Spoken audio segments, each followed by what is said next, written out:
All right, guys, welcome back. Twisted Glass Productions here. Austin, John, we're going to be reviewing Bad Vibrations by A Day to Remember. Yes. For this Music Monday. Music Monday. Yeah. I mean, you guys should have known that. It's going to say it in the fucking thumbnail. I got... So aggressive. I'm sorry. So aggressive today. I know. I'm just like... because I've been up like a lot today. A long time. It's been a long day. It's been an okay day. I'm glad I'm off soon. Yes. Anyway, we're going to move on because we're going to be talking about... Watch the angle on that hand. What? I know. I'm good. High energy, high output. I don't know. Just fucking words. Whatever positivity you want to send in the comments, do it. Okay, so Bad Vibration is the latest album that came out by A Day to Remember. Yes. And it came out in 2016. Damn, this album's already 3 years old. Oh, shit. I didn't even realize it was 2016, but it is the latest one that came out. I've taken 3 fucking years to listen to this album, which is kind of what it feels like happened to me when Common Courtesy came out. I'm a liar. When Common Courtesy came out, their last album in 2013, it took me like no time to listen to it because I've been waiting. There was a whole fucking lawsuit that happened with Victory Records that they were previously signed to, and they had to release all their shit, assets, blah, blah, blah. Lawsuits. That's just what we've been talking about a lot lately with bands. Music industry. And shit like that. Anyway, let's go ahead and continue where we let... What is that? Rubber band. No, it's a rubber band. Okay, cool.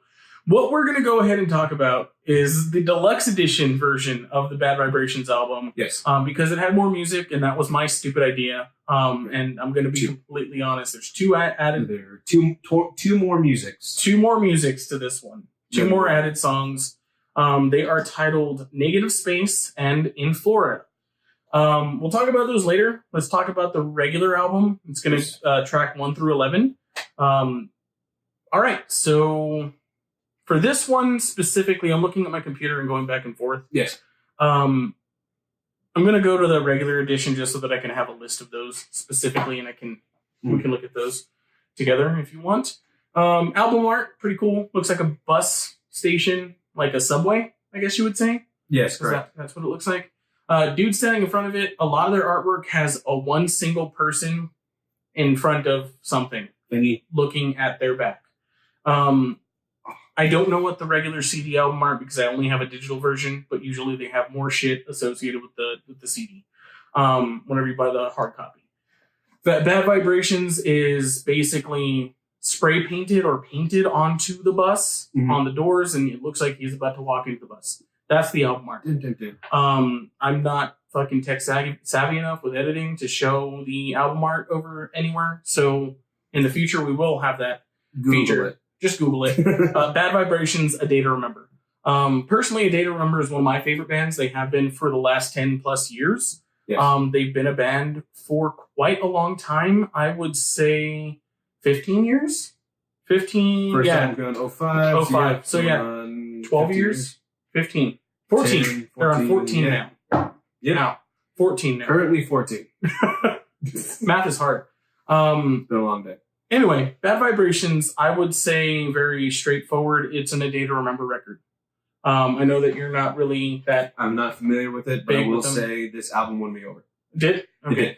Because to me, this album is the perfect fucking blend, like the perfect definition of pop punk. Okay. Okay. To me. To you? Yeah, because the instrumentation is fucking punk as fuck, and the lyrics and the melodies are very pop, and it's just a great fucking blend. Yeah, they've been known as being a popcore band, I guess is the best way to put it. Metalcore and pop punk kind of had a baby and gave birth to their music. It birthed them. Yeah. So my thing for this particular, my takeaway from this album is that it feels like it's a lot heavier than what they've made in the past. Not song-wise. Well, yes, song-wise, musicality as well.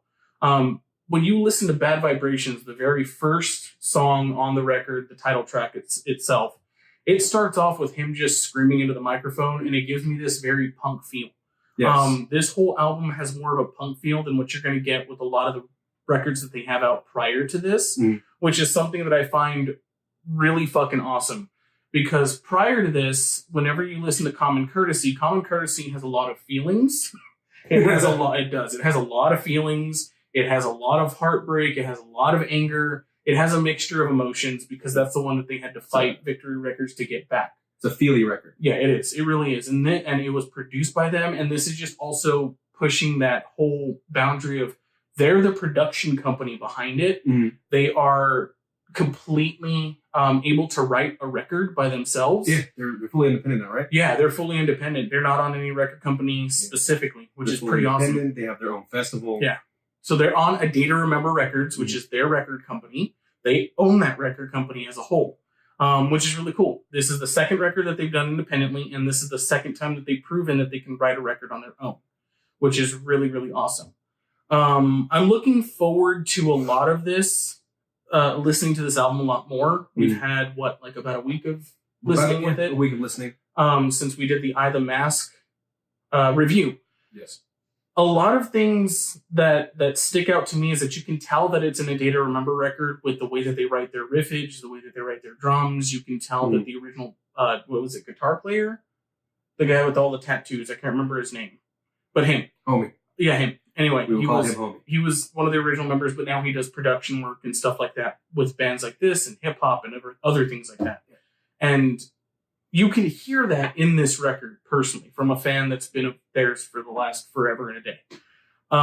It's really cool to hear how heavy they've gotten, and it's very reminiscent, and I would say also nostalgic in a sense. But also keeping it fresh with each album, with each song that's on the album. If I may, and then I'll let you have the floor after I'm done with this particular explanation. There are three songs that stick out to me the most. And that's going to be the first three songs on the record, to be completely honest. I'm basically the same as you, actually. Bad Vibrations sounds like a very hardcore punk song from the beginning, and then it gets really, really, really heavy with the drums and really heavy with the riffage. But it's him just basically, fuck you, I'm tired of this shit. Paranoia is one of their first singles, I believe, off of the record, and it's amazing. I think it's lyrically fun to listen to. It's easy, it's catchy. It's one of those things, and it's very you can hear the progression of it going from like super punky to very, very melodic and rock and kind of wilting away at the end, where you're getting from like very aggressive to not very aggressive by the end of the song, by the end of the track list, when you listen to the original 11 songs that are on the record, not the deluxe edition. And then Naivety. Naivety for me personally is a very good song to listen to. I'm 29 years old. The guys in the band are in their 30s. And they're singing about being afraid of growing up and stuff like that. So that's kind of cool. Like, they're being realistic. It's not that they don't want to grow up. It's just like, shit, we don't know. And where did this happen? And why didn't I realize it? And is it because I was doing whatever and whatever, right? And then it kind of goes from there. There's a bunch of other songs on the list, but they give you that reassurance that they are a band that kind of gives a shit about their fan base. Kind of like I Prevail does. You've probably seen some of the videos of them helping people at crowd surfing and Alex tours and stuff. And doing that type of stuff. This band is very, I think, influential in their sound compared to what they've done, what other bands have done. That other bands are trying to get their sound down. And I really, really appreciate that, because that gives these guys kind of like a little bit of an OG status whenever it comes to like metalcore. It does. And I'm cool with that. One last comment. There is the 2 bonus tracks that are associated with the deluxe edition that we listened to. And those are going to be the ones that we mentioned prior, which is Negative Space and In Florida. Negative Space and In Florida, not going to lie, sound like they're just tracks that they wrote and had them sitting in the background, that they're just B-sides from the Common Courtesy era. And a little bit prior to that. Because Negative Space has a lot of familiar riffage, and then the same thing with In Florida. In Florida kind of has that whole feeling that they throw into every single album, where we get it. You're from Florida, you're from Ocala. Cool. It's very rare that happens, because most of Florida is a bunch of old people and insurance scammers. And, and I get that. And Florida Man. And Florida Man, which is everybody in Florida. Leathery old people that are fucking scammed by insurance scammers, and that's why they have state laws. And Gators. Gators. Gators a lot. And yeah. Yep. I give this album a 7 out of 10. Personally, give this album a 7 out of 10. I can listen to it again. I'm pretty sure that number is going to grow as time goes on. I didn't hate any song in particular. I was just displeased by the 2 bonus tracks. I thought they would have been a little bit more umphy. But I'm really happy with it. The band came together. They did a record. They're all still friends, at least. Mm-hmm. And they haven't fought each other yet. So that's a plus. They haven't sued each other. No comment on that. Again, your turn. My turn. Like I said earlier, this album is this is the album that won me over for A Day to Remember. Because I've liked songs by them, just not full albums, because I never really gave them that much of a chance, to be completely honest. But this album, it's fucking great. I love the instrumentation of it. I love the blend of all the elements that they have. The metalcore, the pop, the fucking hardcore punk, just everything together.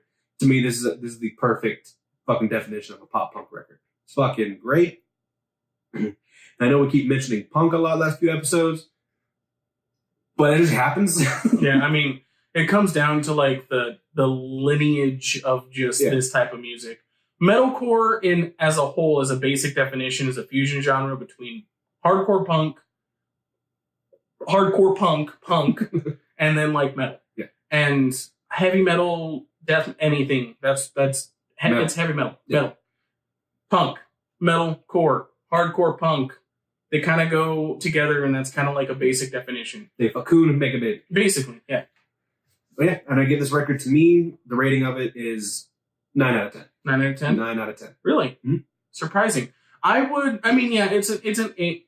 You're making me second guess myself. Yeah, fuck you. Yeah, actually, it's a 7 out of 10 for me. It's really good. Yeah. But I think it's going to take me to have more listens of the record just because I want to make sure that I get every little bit. And I'm kind of like whenever it comes to this band, I will listen to the record for weeks on end and not want to play anything else. And I know that Paranoia and Naivety are going to be the 2 songs specifically that I'm going to listen to a lot. And they have a lot of melody. He knows how to sing.